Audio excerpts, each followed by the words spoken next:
You tell me. We're doing Mark. You're doing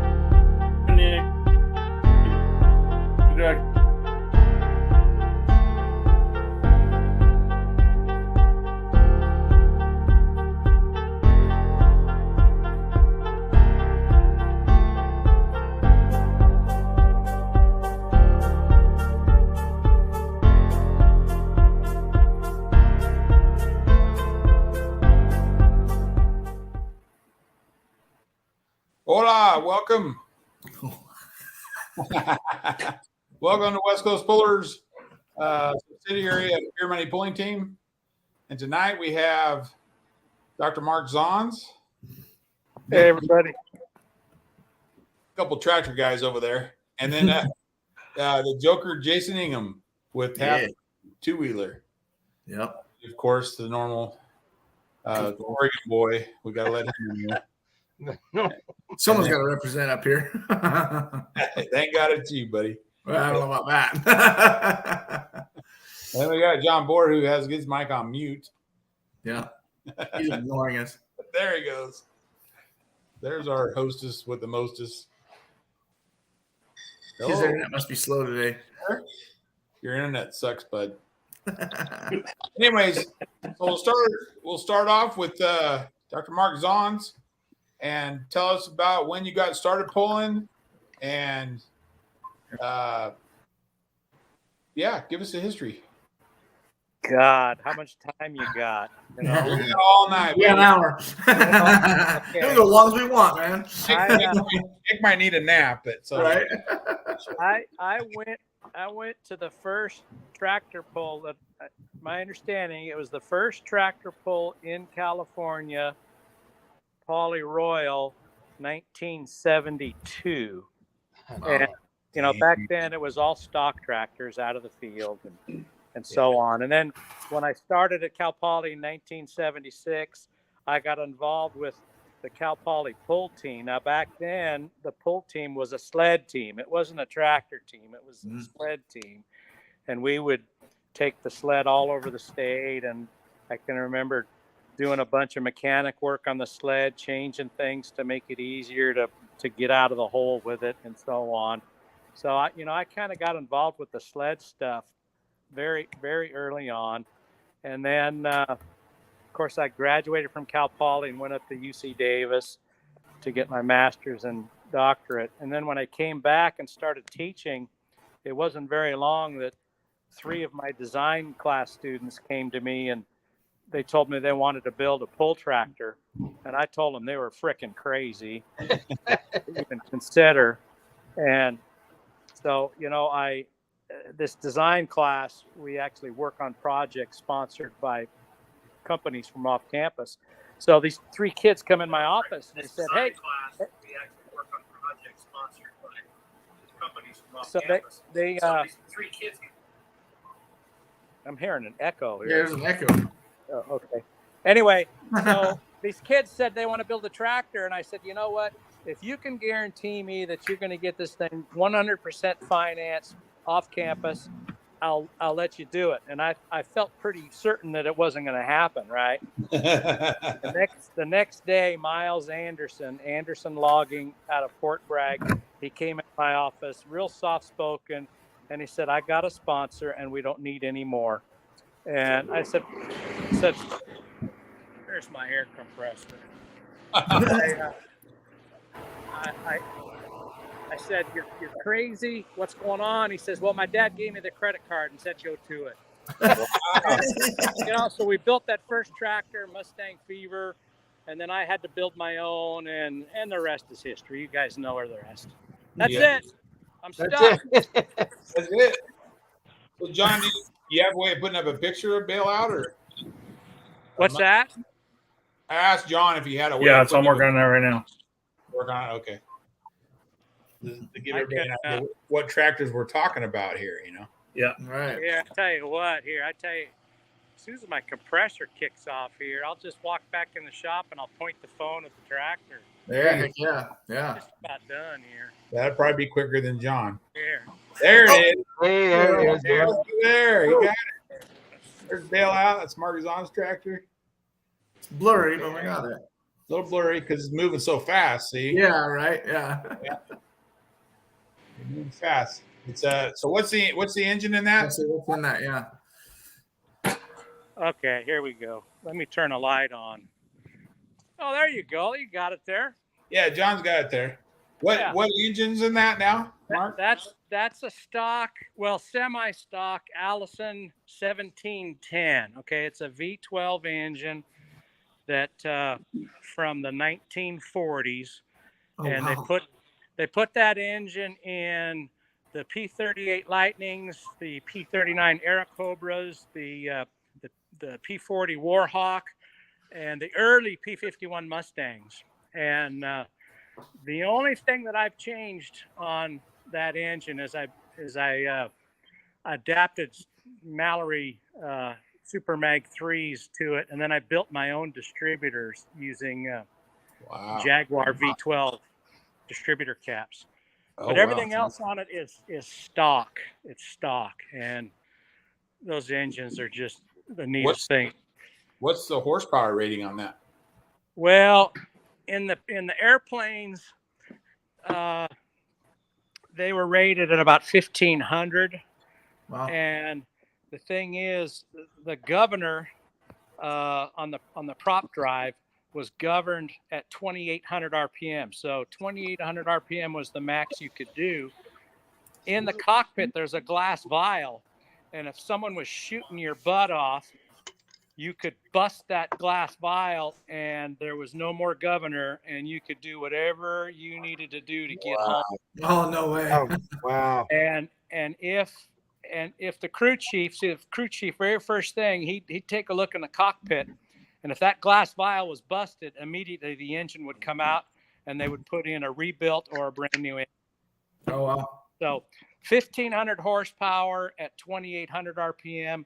I run this thing about 4,000 RPM. Wow. Wow. You go beyond 4,500, then you start playing games with rod bolts. The rod bolts are thing. Start really testing the equipment, huh? Yeah. Wow. But they're just, they're the neatest engine, I think. It's and to think about the history, it just blows me away. Oh, yeah. Yeah.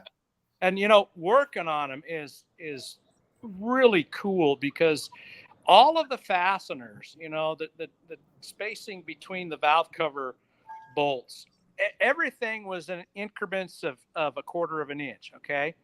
And that's because when they were machining all these parts, they more than likely had women running the lathes and the mills, and one turn on the screw is 250 thousandths. That's a quarter of an inch. And so everything is on a real clean increment as far as hole spacing and hole patterns and all that. It's awesome. Really cool.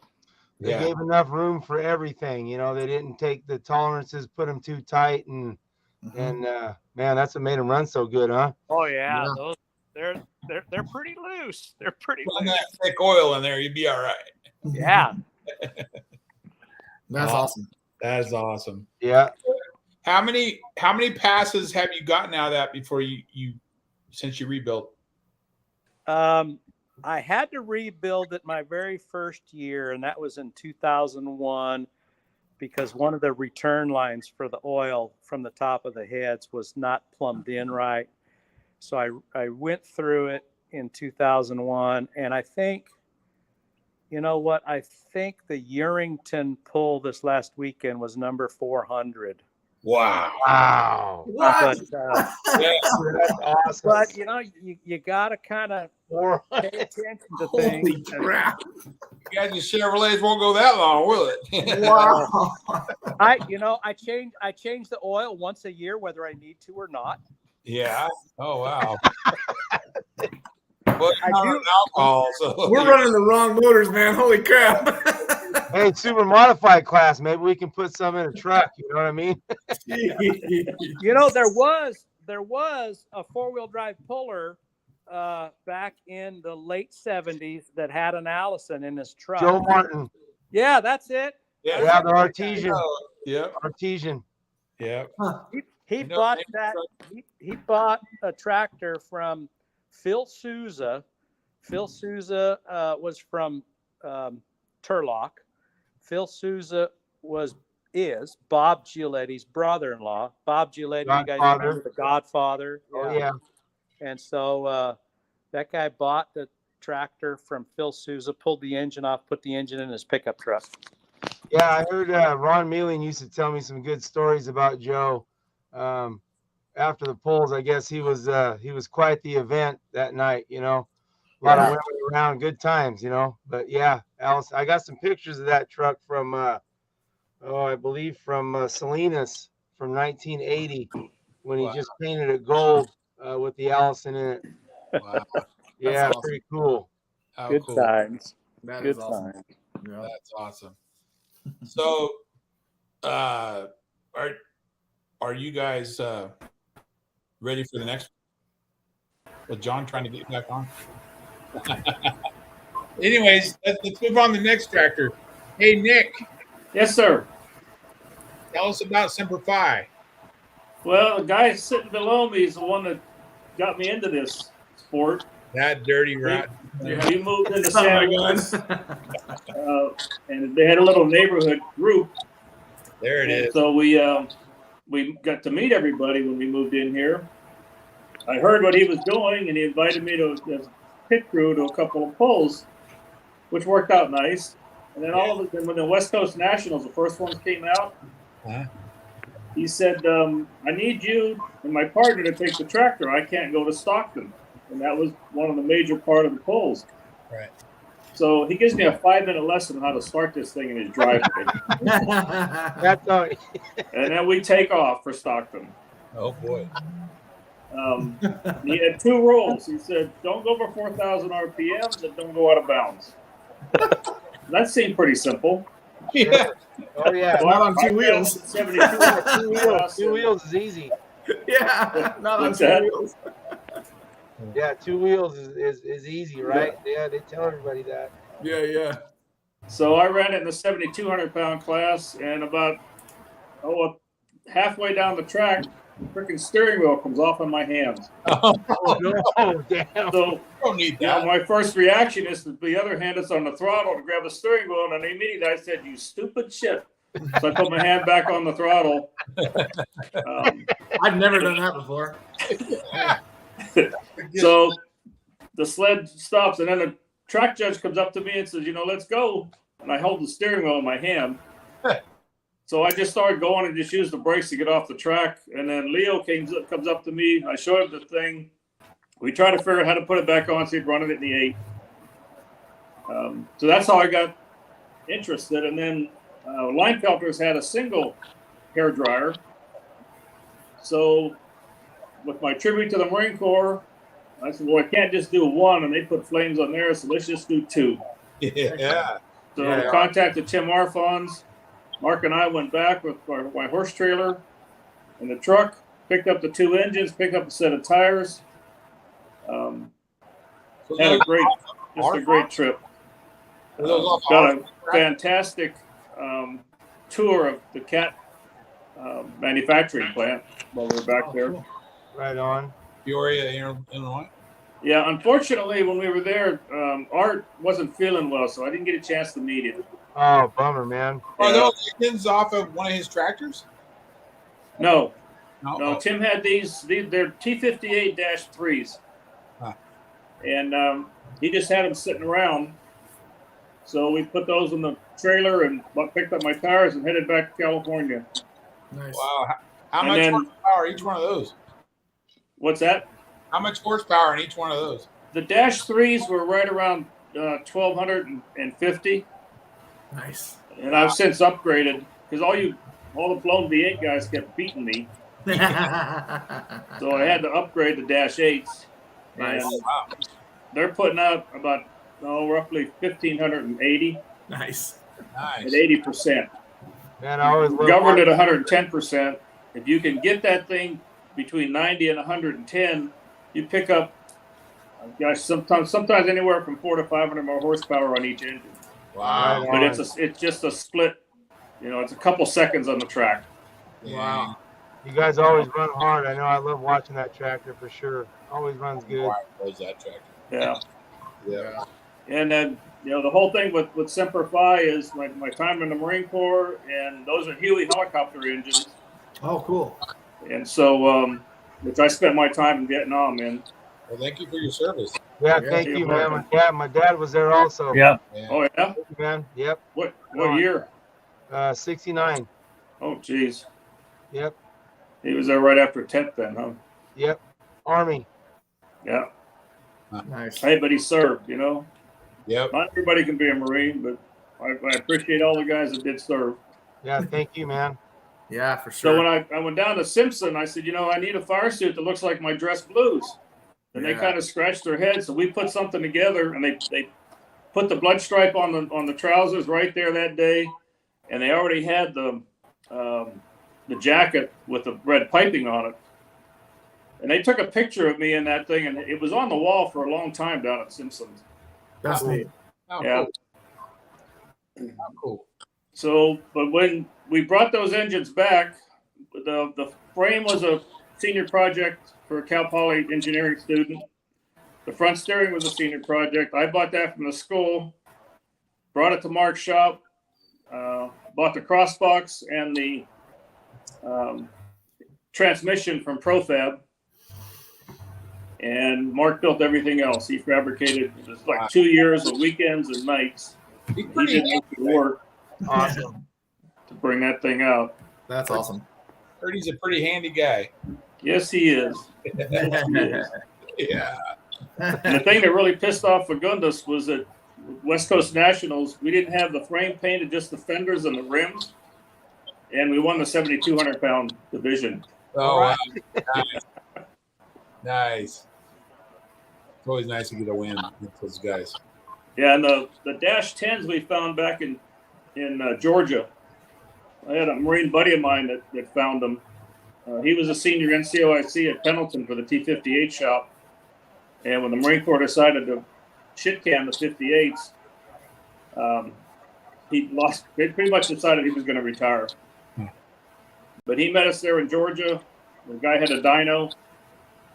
And he told us to bring some kind of a pressure system to test the fuel control module, because if those leak, there's no point in putting the engine on the dyno, because nobody can fix them. They can tell you what's wrong with them on a flow bench, but nobody's out there wants to fix them. So we did that, and you guys wouldn't believe, these things sat in the desert for 20 years, pickled, Wow. with 1010 oil. And within the first 2 minutes on the dyno, they lit. Wow. Smoked like hell, getting all that oil out of there. Yeah.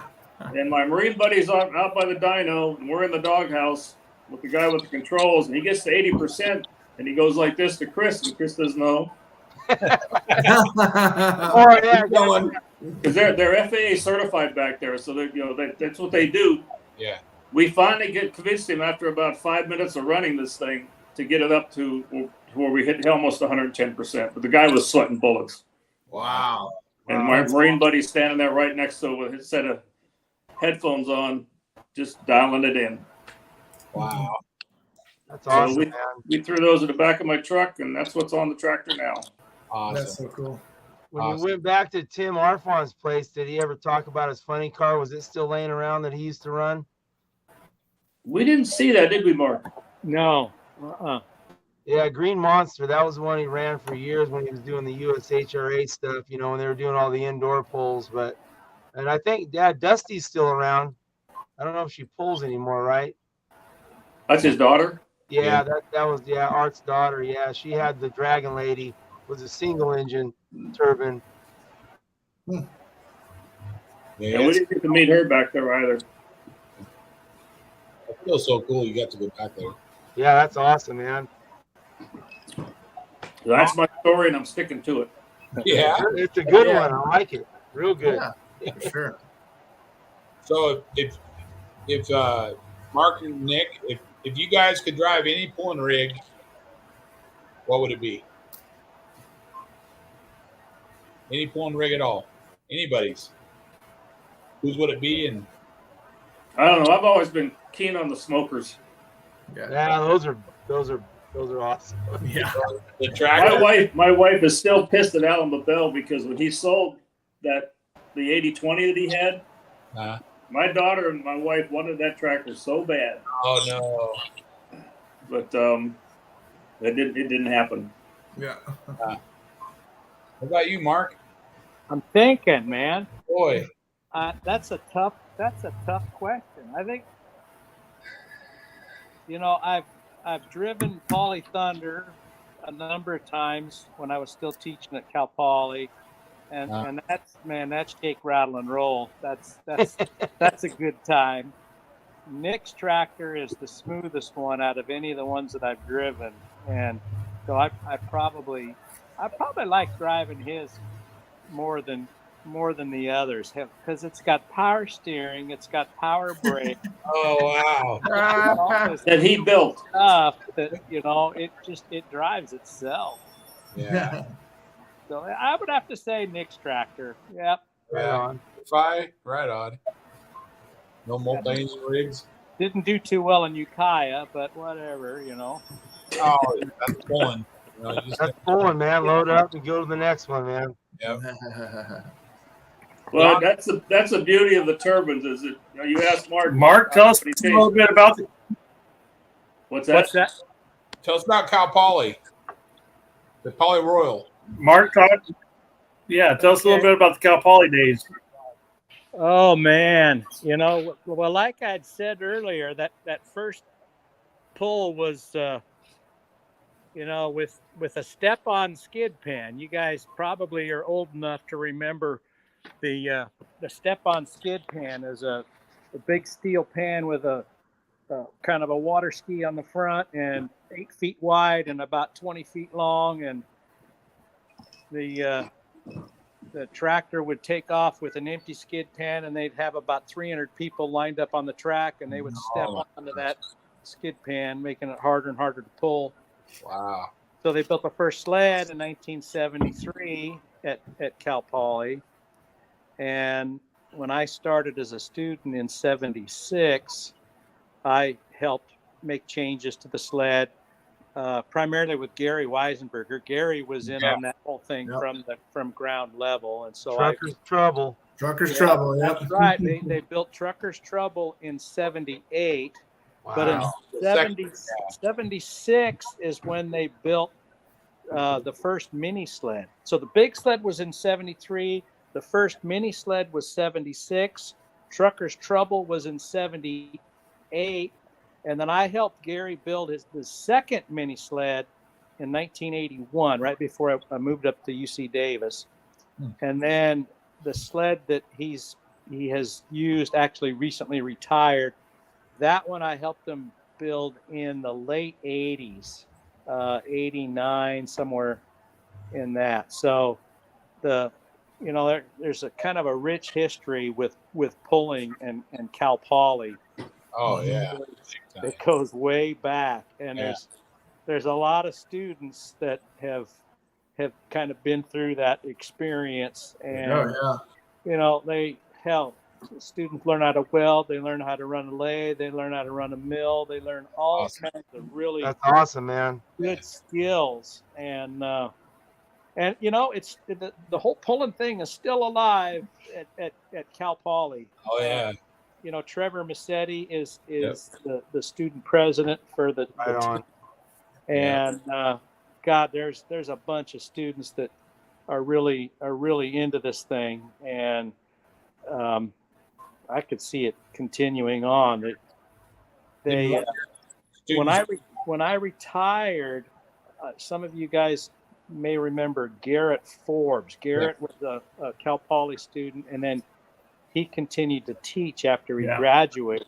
Right. He was going to be the advisor to the team, but his wife got a teaching offer up in Eureka, and that's where they're from. So they were kind of looking, what do we do? And I told him, I said, look, you got to do what's right for yourself. I mean, the teaching position is what you've dreamed about. And so they moved up to Eureka, and so Cal Poly is kind of looking for another gearhead kind of faculty member who kind of help with the team.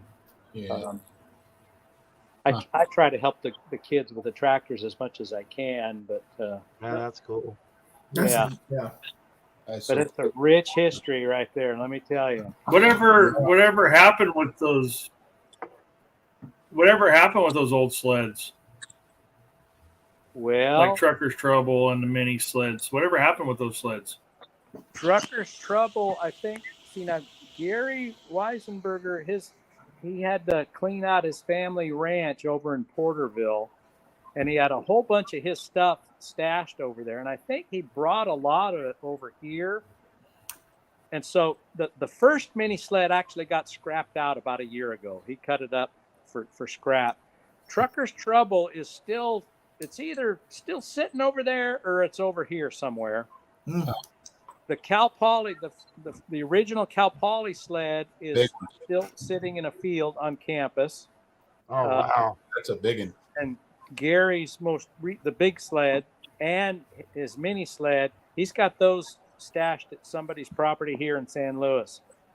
So all those sleds, with the exception of the first mini sled, are still in existence. Right on. Yeah. I'm not sure That's neat. how functional they are, but Right. Yeah. Well, there was some legalities as far as why he couldn't sell them or why he couldn't. Well, first off, it doesn't have a windshield. That big one he has, the recent ones, I don't know how he didn't get pummeled with rocks and dirt, man. It's just... Yeah, he had some Lexan in front of him. Oh, did he? Yeah, it did. Oh, It did okay. have. It had a windshield that you had to pull a couple of pins and then you could kind of slide it up a bit. Oh, okay. Most of the time, he didn't have it up. He got too lazy and he never. Yeah. Dirt, boy. Very little dirt, boy. Man, it doesn't take a very big rock to knock you out, man. Yeah. Especially coming from your guys' tractors, Holy crap. That sled, let me tell you, that sled, let me see. It had 2-speed rear end on the ground, and then it went up through a 4-speed Brownie, and then a 13-speed, and then a 2-speed rear end at the back. There were over 400 different gear combinations. Yeah. Wow. Yeah. And I remember one night Gary says, "I'm going to give you a homework assignment." I said, "What do you want me to do?" And he says, "I want you to set up a spreadsheet that has all the damn gears." No way. And he wanted them all sorted so that he could just look at it. And yeah, I want the weight box to top out 30 feet sooner. And so he could look at the spreadsheet and go, "Oh, well, I just shift the 4-speed from 3rd to 4th or something like that, See, that was before computers, so you had to do it all with paper, right? Well, figure no, it all out. I did an Excel spreadsheet. Oh, okay. Yeah. Yeah. That was right after they invented pencils. Right. Oh, yeah. Right. Whatever. Rogue. Oh, well, that's cool. That's a cool story. That's awesome. Yeah. Very. So, what's your guys' plan? What's your next show? Well, Or- have Winham. We're going to Winham. You talking to me or who you talking to? Yeah, you, Mark. Coming back to Nevada again? Winnemucca is the next. Everyone gives me a hard time about how I pronounce. How do you pronounce that town? Winnemucca. Winnemucca. I was putting the F on the wrong syllable. No. That's the next one. I think we're going to take mine, but we're not going to have Nick's put back together in time.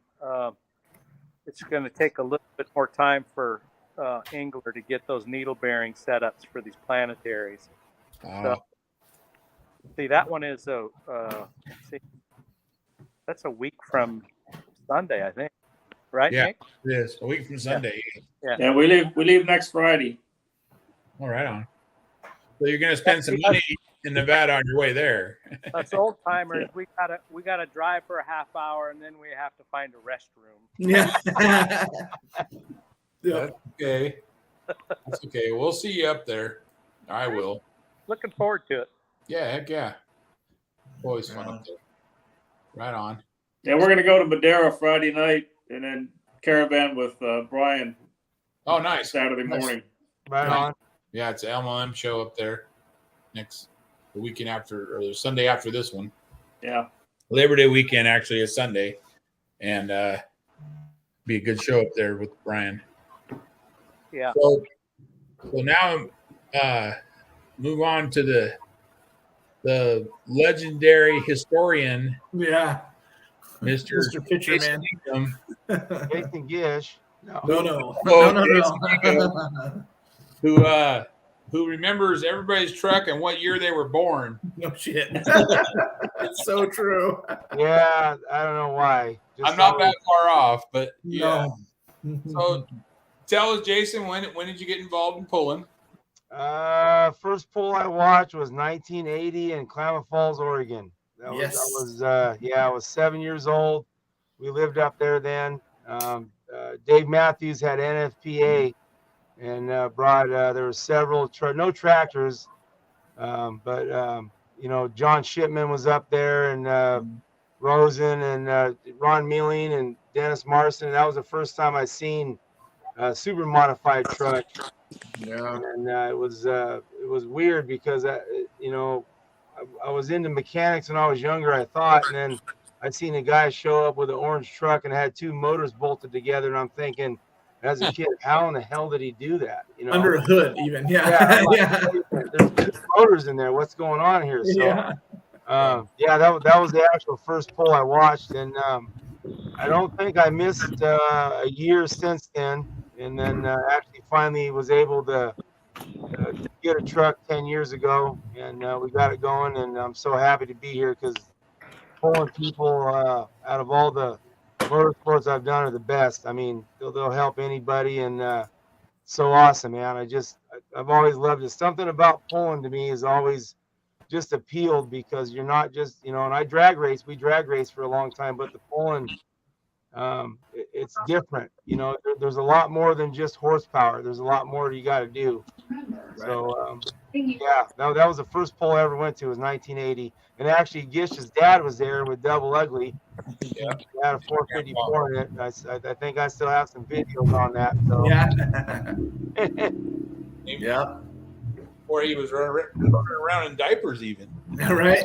Yeah, I think that was back when Bob Jones would run the 4,500 pound class, and then my grandpa would run the 5,200 class, or vice versa. One of the two, I can't remember which, but yeah.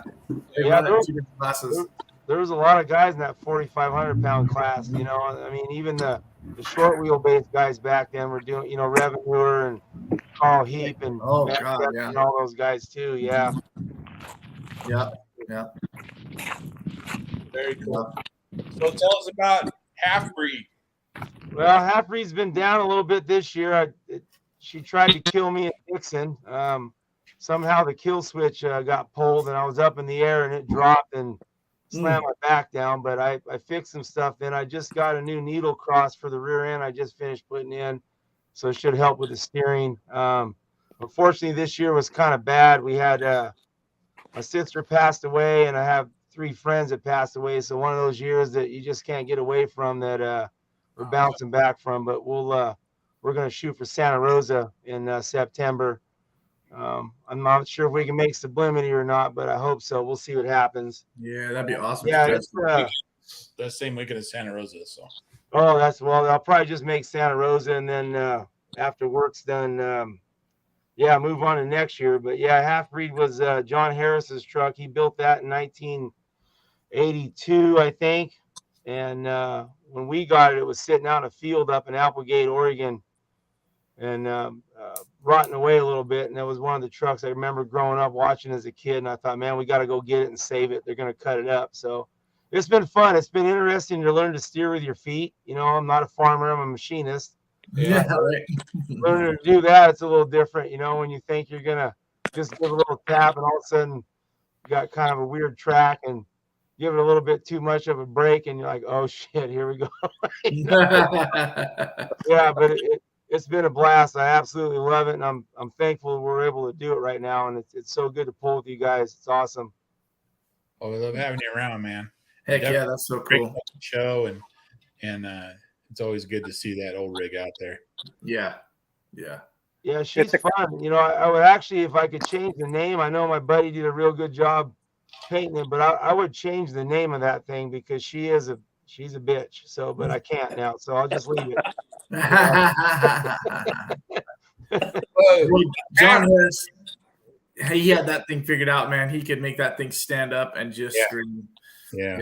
That truck was so fun to watch. It would stand straight up. It was awesome. Yeah. That thing is a crowd pleaser. And I still talk to John Harris and see that truck was set up for the old Dragon sledge, so you already had the weight on you. Yeah. The speed sleds, I've had to change a little weight in the front and the back to get it to go down and start coming up a little bit. But it'd be fun to find the old trucker's trouble and then weight the sled down and just give it a rip and see what happens, Yep. Yeah, just lay on it and go. Takes more passes, you'll get it. Oh yeah. I love it. That's why I love pulling. It's like you walk out there and pull your pants down in front of everybody. So some people might laugh, some people might like it. You don't know. True. Some days you're a hero and some days you're not. Yep. That's it. Yeah. That's awesome, man. No, it's awesome. You guys, you've done a fantastic job. It looks amazing. It looks absolutely thanks, man. Yeah, a real crowd to see it in person. Better than new. Soon, man. Yeah, one of these days we'll get up there. That's on my bucket list to get up to some Oregon polls. So we'll see what happens here. Hopefully soon. Right on. Yep. So the big question to you, Jason, is if you could drive anybody's rig, whose would it be? You probably already know this, but it's Desperado. Yes. Dennis Marsden's old truck. Yes. I don't know how in the hell that guy could see back then, but I remember watching it going, okay, so the truck's at like almost a 90-degree angle, and there's more throttle. He's getting on it more. It's like, okay, I want to drive that. Right on the You don't know where it's going. You don't know what the hell's going on. The crowd's going crazy. So, I mean, that's part of it, right? That was my all-time favorite truck as a kid, man. My favorite truck as a kid. Yeah. Yeah, actually talking to Mark and Nick, but growing up watching all the pulls on TV, I always thought it'd be pretty awesome to drive Mission Impossible. That many motors, just the way it feels. I mean, it's got to be amazing feeling. Yeah, for sure. 6 big blown Chevrolets. Good Lord. Yeah. Yeah, and man, I mean, he was awesome guy. The stuff he built, I mean, very, very smart, talented guy, machine work, everything else. That's awesome. Mm-hmm. That was Banner? Yeah. No. Engler. Tim Engler. Engler. That's it. Engler. Cool. Awesome. So what's your next show, Jason?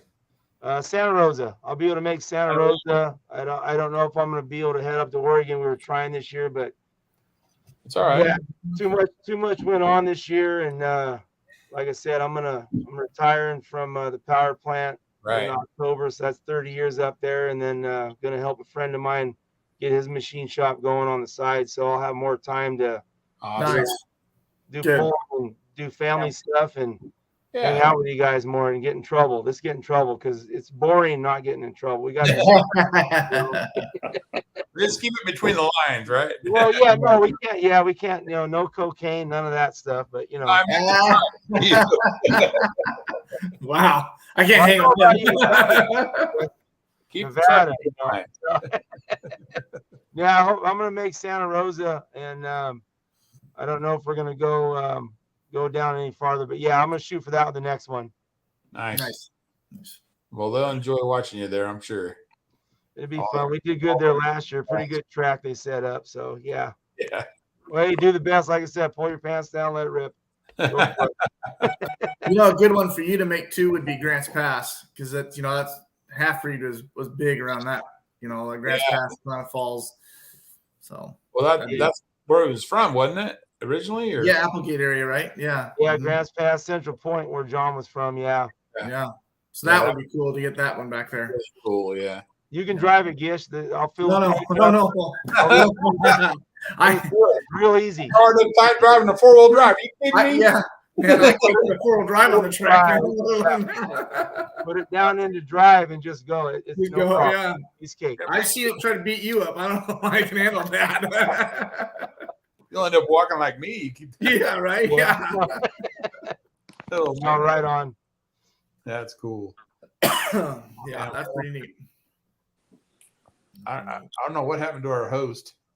He's not interested this night. He's not interested. Anybody else have any questions for these three? I mean, these guys have a lot of history in pulling. I don't see no questions coming up. Well, I mean, I would start off with Mark. You know, what's his favorite? I did that already. Pay attention, John. Jeez. I did. The actual event? Oh, favorite event? Oh, Boy, that would be Yeah. That would be a tough. That'd be a tough question to answer. You know, God, they're all the venues are so different. Man, I don't know. Gotta have to think about that. Nick, They're all fun. They're all fun because All right, Nick. they're all Yeah. different. The tracks are different. yep. The tracks are widely different, especially after this last weekend. Sorry. Yeah, It but wasn't my fault, man. no, it's not your fault. I tried to get, I got moisture in the track, at least in year 810, but we couldn't get it rolled. Sorry. Did you Oh, pull is at it the pretty Cow rough? Palace, Mark? What's that? Did you ever pull at the Cow Palace? I've never pulled there, but I went there a couple of times with Gary and the sled. Yeah, Oh, right on. Yeah. Thanks. that was a long time ago. Yeah, that was before I was involved with the tractor. I was more involved with the sled then. Right. Nice. What about you, Nick? I like the short track so I can take the sled out the arena. Yeah. Like bullets. We get hooked up good. It happens at Ukiah Well, and Sonora. Yeah. Trying to get all that going through a 16-foot gate is Plymouth. my idea of a challenging time. That's Yeah. exciting. And you only got 15 seconds to do it. Right. Yeah. You guys did really good at Willits several times up there too. You got to make it through Yeah. that gate. You know those posts. You Yeah. know, those posts you see. Most guys don't realize it unless you're in a two-wheel drive. Those posts get closer when you get to the end of the track. I know. I turned right by it. Yeah. Yeah, you did this year, huh? Right on, Chris. Finally. I normally don't have to worry about going through the gate because I don't. Oh, whatever. Oh, come on. Listen to him. You can hook that good sometimes. It's that tire pressure, you know. The way he does his tire pressure. It's amazing to watch. Chris, all I do, see, I air my tires up to about 10 to make it easy to load on the trailer, to go down the road, and to unload the tractor. And then I drop them down to about 6.5 before I go over the scale. And Chris saw me doing this a couple of pulls ago. When I pull out the valve core, the thing is blowing air, but then it starts whistling at you. And when it starts whistling, I know the pressure is just about 7 pounds. And so you get just past the whistle and you put the valve stem back in, and you know that you're right at 6.5 pounds. I got it dialed in, boy. That's awesome. Yeah, And I could hear it too. And I'm like, he goes, yep, there it is. Right There it is. It's called That's awesome. experience right there. Crazy. Yeah, that's years of experience right there. Oh, yeah. Yep. Mhm. Yeah. Yep. Pretty awesome. That's awesome. I haven't seen Nick do that, though. That sort of Or sounds like the Ducks progressive air. Oh, yeah, in Elko that one year. Yeah, my front tire was the valve stem broke on the tube. And so Your progressive air. So we siliconed it up and left it on a jack until I got ready to pull. And then we just put like 30 pounds of air in the tire. Left front. There it goes. Went on the track, back at the sled, won the pull, went down and got to the back of the trailer and the tire was flat. That's awesome. That's what, I can't believe that worked. In my We actually Progressive tire pressure. We unbolted the air compressor from my flatbed to be able to do it. Yeah. We had the air compressor right there, so we could just That is awesome. go. That is awesome. That sounds like a Ford guy. Air leak, Right. oil leak. Yeah. You got it. You That know was what I another mean? one. We had fuel But leaks. you won, right? Yeah, it was a mess. But we won the pool, so I was like, all right. Hey, right Yep. on. That's It awesome. worked. It worked, yeah. Yep. Good times. And good That's help funny. from the guys. They jumped right in there and they knew I was all flustered. I was like, oh no. Man, that's one thing I love about the Pullen family. Gosh dang. I mean, we were on our way to Ukiah and I blew a head gasket in my truck and there was several calls. People wanted to come over, get the trailer truck. I'm like, man, that's really awesome. Very appreciative of that. Good family, good people. Everybody wants to help. That's awesome. Yeah. We talk about that almost every show. I think that comes up from someone different every time. And it's Cool. Everyone is always out there to help you out. Yeah. It's pretty neat. Yeah. Absolutely. Amen. Yeah. Amen. Yep. Well, we got two they're Fords. They're hurt this year, and these guys have come to the last two polls, and their trucks haven't been there. But they've come to the polls to come just hang out and be with everybody else and help pit crew, if you will, everyone else's trucks and stuff. And it's just that's who does, what other sport does that? I mean, it's pretty cool. It's pretty neat. Yeah. No, not really. Most of them are cutthroat. I Right. mean, that's not being mean, but just a lot of guys are out there to win no matter what. And it's good to have a group that just wants to see you get out there on the track. So we can all put the show on. It's awesome. Yeah. Really You had to put the Ford thing in there, didn't you? Well, I'm not lying. They're Fords. I mean, they're both Fords. Yeah, but I mean, you just had to turn it a little bit. Yeah. There's probably like 3 or 4 Fords if they're broken, if you really want to get technical. But I mean, I'm just saying. Your truck should be called Halfbreed too, kid. You got an International with the damn Chevrolet in it. Hey, nothing wrong with that. I got a I Ford. don't know which way it's going. Get so confused. Yeah, the next poll I'm going to show up with a Ford with a Chevy in it, Tony with a Dodge. Yeah, So there you go. How's that? Yeah. So I got them all. Halfbreed's all cockeyed too. I mean, That's how I live, man. Yeah. Oh, that's so funny. it's all good. Yeah. And then you got a guy like Larry Lopes. I can't put up on the screen, but Humphrey said he's got your back. He's got my back. Okay. Awesome. What was that, Nick? I said I couldn't put it up on the screen, got a but guy like Larry Lopes that Humphrey he's said there he's got all your the back, time to help anybody that needs it. Right. Yeah. Right. Yeah, Larry's awesome. Yeah, Larry is amazing. Yep. Yep. So, Mark and Nick, do you guys ever if you would put a V12 in that thing it'd run better or something like that, or you don't pick on each other for having different? No. No, I don't. We don't pick on each other. No, yeah, right. No, never. What's cool is to see how many more tractors are pulling out on the West Coast now. You see a lot more. Even the smokers, it seems like there's more of them showing up than there was before. It seemed like the early 80s there was quite a bit, but yeah, that's pretty cool to see all of them out now. Yeah. There's definitely more. Like, what do they call that? What's the class Spielman is in? Super Farm, Hot farm. Hot Farm, yeah, Hot Farm. There's a few more of those that have showed up, and Hot farm. and a few more of those have showed up and make that class go a little bigger. Right. Yeah, Joe's got that green tractor, right? The what the heck? Yeah, that one's pretty cool too. I got to hand it to you, truck guys, because you have a class for almost everybody. Right. No kidding. That's so true. I mean, just you name it, and you got a class for it. Yep. Run what you brung, baby. Remember they had the OMG class, which was a truck class that weighed 8,000 pounds, whatever. Over 8,000. Yeah, it was over. Yeah, over 8,000 was OMG class. Dave Matthews was always about OMG class. Here we go. Yeah. Yeah. Al Thomas had those too, the OMG class. We had one this week in the poll we were at this weekend. They had an OMG class. Yeah. Had a school bus in it with broken windows. Yeah. Oh, yeah. Anything, whatever came off the road, man, that was over 8,000 pounds, they'll pull it, hook it to the sled.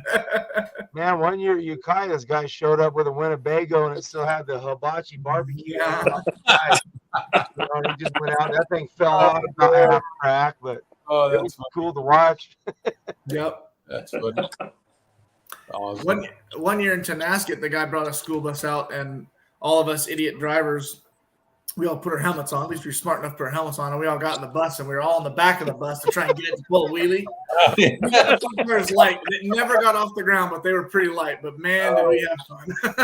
Oh, man, that sounds awesome. I'm sure the insurance company was just closing their eyes, man, like, oh my God. Hey, we had helmets on. I mean, we're safe. You guys should have stripped all the weights off your truck and just started throwing them in the back. Right? Exactly. Everybody's done pulling, just stack everything in the back. Yeah.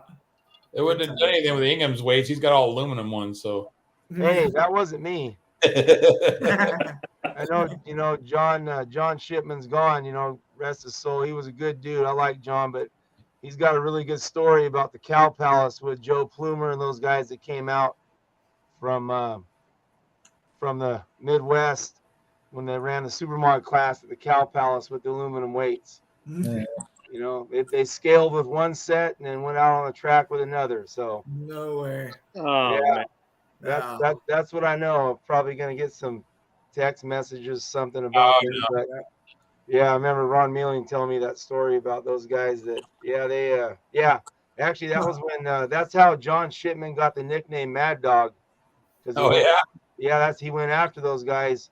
I guess it was Saturday night, one night at the Cow Palace, because he found out they were hanging aluminum weights after they'd weigh in on the scale, because you know how big the Cow Palace is. Yeah. Nobody was really watching, so they'd go and get their 6,200-pound weight, and they'd get ready to go back in the arena because everybody had to stay outside, and they'd start swapping weights around. No way. If you have to cheat, then what's the point, There's no point. Yeah. Oh, Bruce McClintock, I heard, was good at that too with Tinker Toy. Hey, Tinker Toy, Chico. Tinker Toy was amazing. Yeah. I got 4 9-inches in that thing, man, and he made those money in those. Yeah. Axles. Series, yeah. Man. And big Ford motors, 700 inches plus. Yeah. He did USHRA for a while, and he was out there with guys with Brute Force, Jim Roach and those guys, and then Quelo, and there was several of them that went out there and ran that USHRA stuff for a while. Yep. Yeah. Was that a pretty short track in there in the arena? Oh yeah, it was like 130 feet long or something. It wasn't. Oh really? Yeah. Wow. Dallas, yeah, it wasn't very long. Yeah, Borba brought those guys out, man. And he had banners. John Heilman, Engler came out. Yeah. Man, a bunch of the Midwest, East Coast guys came out, and I mean, those guys, the way they pulled. Yeah, well, they weren't doing a lot of indoor stuff, but they had the weight set up pretty good. But that track was so soft. I remember hearing a couple guys say it was so soft that they hauled it in. The rest of it was concrete. They just hauled in like 2 feet of dirt on top of the. They probably got it from the beach. They used to do that. Yeah, no kidding. Probably sand. Yeah, we used to. See, that's one of the Fords I'm talking about. He's been amazing, by the way. But they used to do that up in the Portland Coliseum, and they bring the dirt in. And then I remember this, if I heard the story right, I was pretty young, but they would haul that dirt, and there was a lot that they allowed them to store it at, and they'd store it and cover it for the whole year, and they'd use the same dirt every year at the truck pull, and they'd haul it all in. And but it was. That's pretty cool. I remember seeing Strode's boss blow up inside the Coliseum. It was pretty impressive. Yeah, pretty impressive. Yeah, you don't see that much anymore. It just costs too much money to haul in the dirt and then haul it out. The show's done, Yeah, but, they'd store the dirt and use the same exact dirt every year. Wow, that's cool. Yeah. No. Oh, sorry, John. Every time he's up, he misses it. Oh well. Jason, tell us about when you picked up Halfbreed and the process you went through to restore it. Well, we had to beat a snowstorm. When I found out it was for sale, my brother's ex-father-in-law seen. He said, "I found this red Econoline on the internet for sale. It's up in Oregon, called Halfbreed." I'm like, "Yeah, there's no way that thing's still around." And I ended up getting a hold of the guy. Jamie Ford is the guy that had it, and he'd actually bought it from a guy that John Harris sold it to in Central Point, and he had a hot rod motorcycle shop, and he was going to use it kind of as like a promotion vehicle, drive around, haul the stuff. He didn't realize it was a pulling truck. Well, he bought it and realized what it was and just shoved it out in the field. Well, the weekend that me and my brother were planning on going up to get it, my brother had broke his tailbone because he worked at juvenile hall then. He was a correctional officer. And I figured I was going by myself. He's like, "Man, I'm going. We're going to get that thing. We got pictures of that truck when we were kids. We're going to get it." So That's we just awesome. made it up over the Cascades and got down into, and it was in Applegate, Oregon, which is east of Medford or west of Medford. Mhm. And showed up there. Jamie Ford, this guy, man, this unbelievable guy. Looking at some of his work, the guy built dragsters and had some fuel alters and just his collection of parts. I was actually not thinking of Halfbreed at the time because I'm looking at all his clone Hemis and all. Like, dude, where'd you get all this stuff, man? This is great. But anyways, by the time we got the truck loaded, I think we left Lakeport at 4 a.m. Got up there, got it loaded. And we just started going up over the Cascades, heading down the hill, and it just started snowing. Oh, And we get down the bottom, and we hit some snow. I had a 4-wheel drive dually then, and we were doing okay and kind of slipping a little bit. My brother starts seeing right outside Wairika, "Hey, there's Liquor Barn. We got to pull over there, man. That snowstorm scared me." I'm like, "What?" "Okay, well, let's pull into Liquor Barn." Well, we pulled into Liquor Barn, and this guy followed us down the hill, and I don't know how or why he's seen us hauling the truck, but he had pictures of Halfbreed from Medford. oh, No wow. way. Yeah, I don't know if he got him. He's seen us leaving town. He's like, "Man, that's so cool. You guys got this truck." Yeah. There's some pictures, and I still have I wish I had them right there in my closet, but I could put them on. But yeah, so we ended up getting it home, and then it was about 3 years. We tore everything apart and redid everything. And my first pull was Lakeport when Brian showed up here. I think that was in 08, around there, somewhere like that. And of course, I set it up in my mind like I remember as a kid. So I put all the weights on the back. Hook that thing up, get off the line. I'm straight up in the air going, "Oh God, now what?" Okay. I can't see. So, I kind of feathered it out a little bit, but yeah, it was a great experience just to get it going again. And we've been having a lot of fun with it. Look forward to more. Just keep messing with it. I changed the hitch a little bit from the last pull and finally got the brakes to where I can tap them now. Donnie Fagundes gave me some good calipers and Yeah. Nice. So yeah, just keep playing awesome. around. Yeah. Well, Mark and Nick know how to steer them things up in the air like that. Yes, they do, and they haul ass too. Yeah. I've seen them both. They Yeah. get down. Yeah. You can I'll give get there, guys, soon. you some. Oh man, we love watching the progression, man. It's been awesome. It's been awesome. Yeah. Shows me how many reasons why I don't want a two-wheeler. Right. Yeah. I mean, it looks cool from the sidelines, but Yeah. Well, like Mark and Nick, they make it look easy. I'm slowly getting there, but yeah, it's not. Yeah, it's one of those learning things because one real hard tap on the brake screws everything up that I'm learning. Seat time. That's all it's gonna get you. Yeah. Those needle bearings in the differential make a huge difference. When I first built my tractor, it didn't have any needles in the rear end, and it was a real bear cat to try to steer with it. And I built a hydraulic pump, a DC hydraulic pump accumulator setup, so it would charge the accumulator to about 2,500 psi, and then I had switches on the brake pedals. Wow. you'd want to go one way, you just tap that pedal and it would dump full accumulator pressure to that caliper.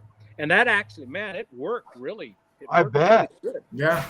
But then I went ahead and got all the stuff from Tim Engler. Again, I can't say enough good things about that guy. He was so helpful. I did all the machine work myself. Awesome.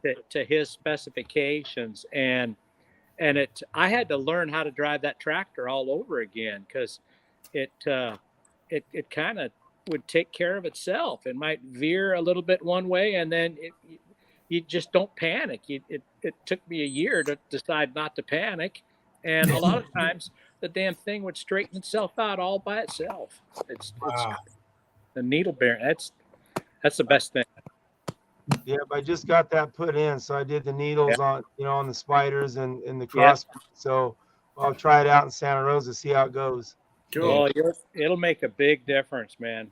Trust me. Right on. Yeah. I've been telling him for years to just put a transfer case in it and make it a 4-wheel drive. Right. He says he's not ready to go there yet. No, I do everything the hard way. I got to do it the hard way. I don't want. Yeah, that's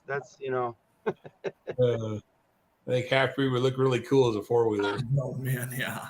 Yeah, there was a couple that were around like that, man. There was a guy from Indiana had that one that was a Twister, was a Jeep that looked like, kind of like a Econoline that was a super modified. He had 2 of them. But yeah, Jim Haynes. See, guys just remember his names. Sorry. You're fine. You're fine. Yeah, that's awesome. Yeah. Wish I did. Well, one thing with Jason, one thing with Jason is I remember whenever my brother bought 3D in 2014, the first phone call I heard was from Jason going, "Okay, you got it. You're on record." He keeps a record on where every truck is at. Yep. And it's all right there. I got a list. I still got a list. In fact, there was another truck I just found out last week that I've been hunting down for a long time, that found out it got scrapped, but it was called the Animal. It was from Arcata. It was a 74 Chevy step side that the lumber mill owned up there. They pulled it for about 8 years, something like that. And I didn't realize it sat up there on the side of the building for that long, but yeah, it finally got scrapped. But they had a 482 stroker motor in that truck. But yeah, it was originally called Stumper. And you guys remember Dave Knowles that had Willie Make It? Yeah. Yeah, Dave knew that truck. And it ended up changing hands, and the guy that owned it was from Blue Lakes, California, up there, logging country. And it ended up getting cut up, unfortunately, but can't save them all, but it's good to see a lot of guys still try and keep them going. Guess your guys' truck been around since 79 or 80 or something? Yeah, right on 80. Yeah. Mm-hmm. Yeah, that's awesome, man. That's so awesome. Yeah. Right on. Yep. Did that California Hustler truck ever sell up there? I wish we were closer. I could drive down and take a pit. Still sitting on the side of Old Redwood Highway. Really?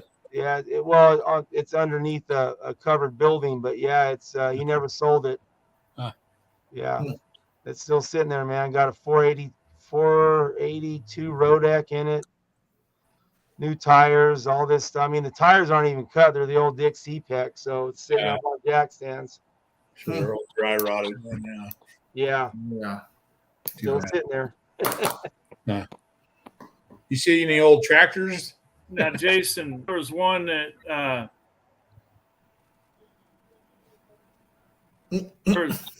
want to say is out of San Jose area. It was an old 70s Ford. I'm trying to remember what the name of it had. It had I want to say it had wood slats down the side of the bed. That was Sudden Death. Yeah, Sudden Death. Yep. You saw it, John. Yeah, that truck. I don't know. That truck disappeared. I don't know what happened to that. I actually talked to a couple guys down there because. Oh man, the guy that had Second Wind before Chet bought it, his dad had Midnight Express, which was that black Ford that was down there, and they were buddies. Yeah, I remember that one. Midnight Express. Yeah. Yeah, I don't. Yeah, Justin Labuski was the guy that owned Sudden Death. He was from San Jose, weightlifting guy. He pulled in the early '80s. Mark, Nick, you guys might remember him. I do remember Justin. Yeah. Yeah, that was a good. He had a fuel injected, I think, side oiler 427. Yeah, It always ran good. crank. Yeah, I made it 460 something. But That thing screamed. I remember that truck. Yeah, he screamed. right on. Yeah, he was a weightlifting guy. So instead of having the suitcase weights, he had just the 25-pound bench Dumbbell. press weight Yeah. bar on the front. You know. That's awesome. There. Then there was one out of Livermore, a black Ford out of Livermore too. I thought it ran the same type of engine actually, the 427 side with the 428 crank. Screaming Demon, I think was his name. Screaming Demon, yeah, that was actually John Shamaro that had Second Wind. That was his dad's truck. Oh, okay. They had a four-wheel drive shop down there in Livermore. Yep. In fact, that truck got cut up. I remember John telling me that. But yeah, that thing had a fuel-injected Ford in it too. Yeah. It had those old 15x12 slot mags you can't get no more. Same with Gold Rush, old from Oregon. Same wheels on that thing too. I don't know if those guys had those made, but they're pretty rare. Huh. That's cool. No. That's all I got. You guys got questions? Whatever happened to Ribero's trucks? Okay, so Whatever happened with Ribero's?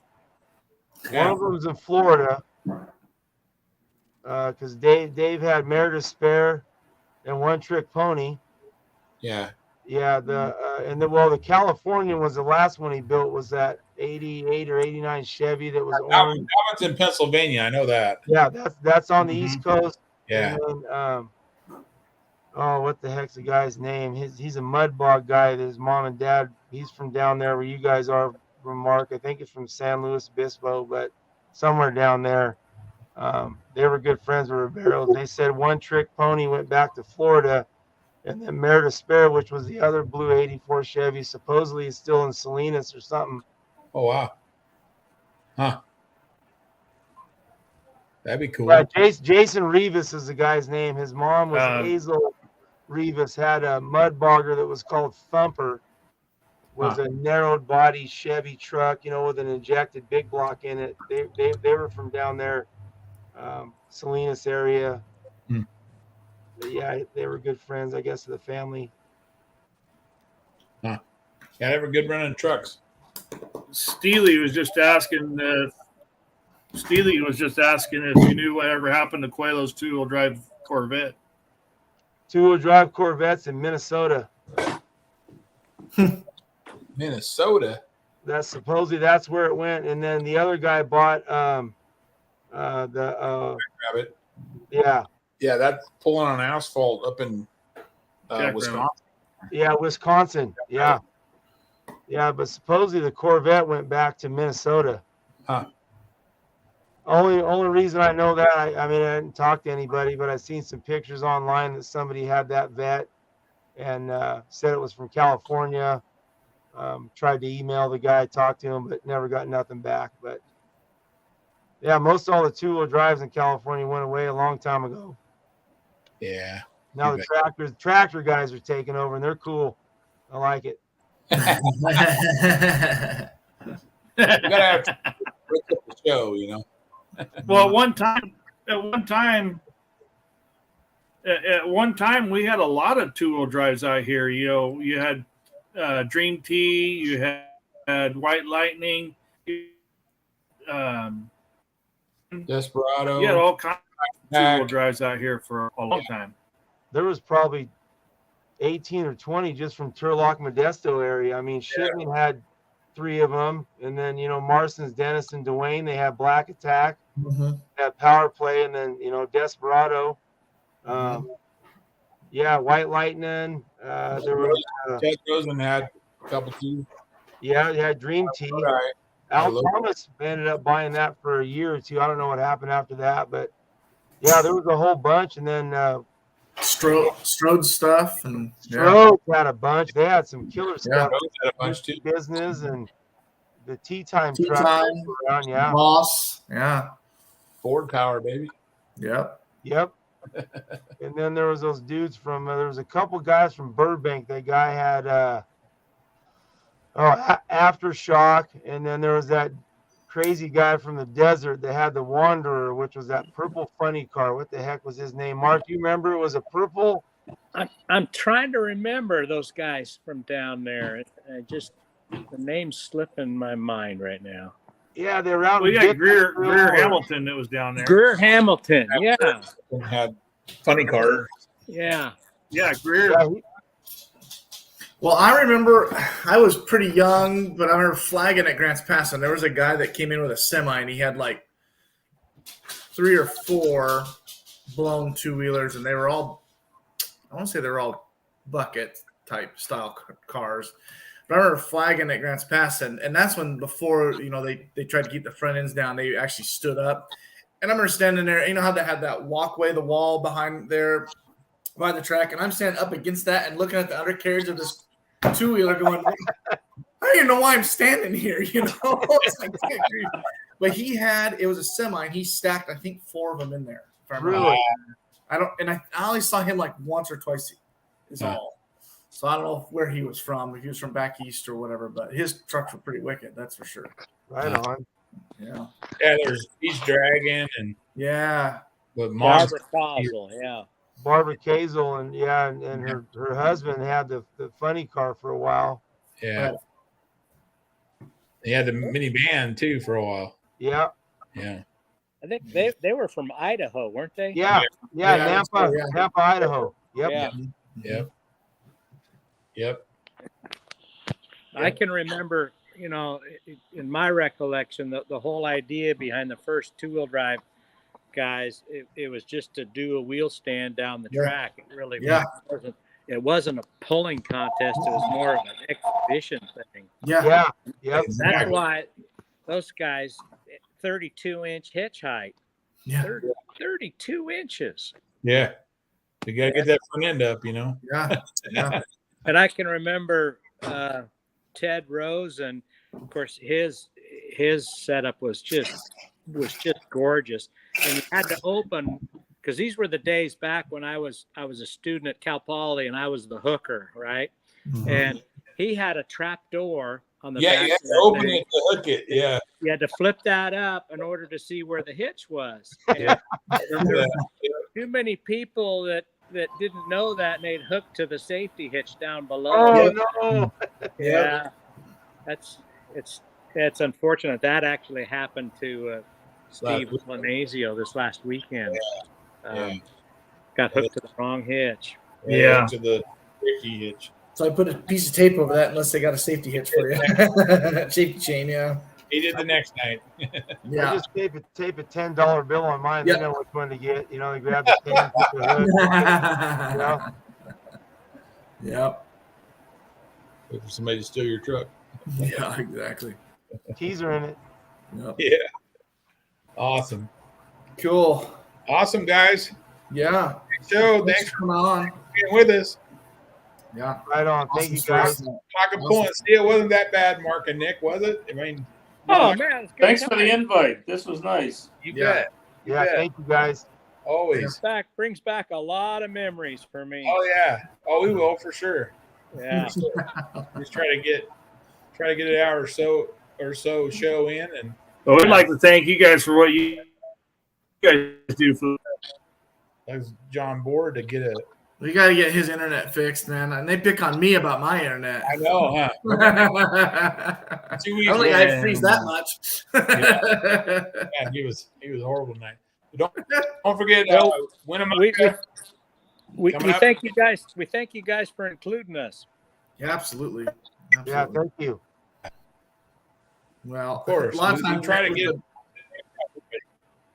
Yeah. We get them from the north, from the south, from all over. So Yeah. we try to get everybody in there we can. But thank you for coming on. We really appreciate it. Yep. Now All look right, forward guys. to seeing you guys. Yeah. Great. We'll see you down the road then. All right. Yeah. Sounds good. We'll see you in Winnemucca in a couple weeks. Yep. Right on. See everybody in a couple weeks. Yep. Sounds good. Not you, John. You're not coming. Mopar guys, man.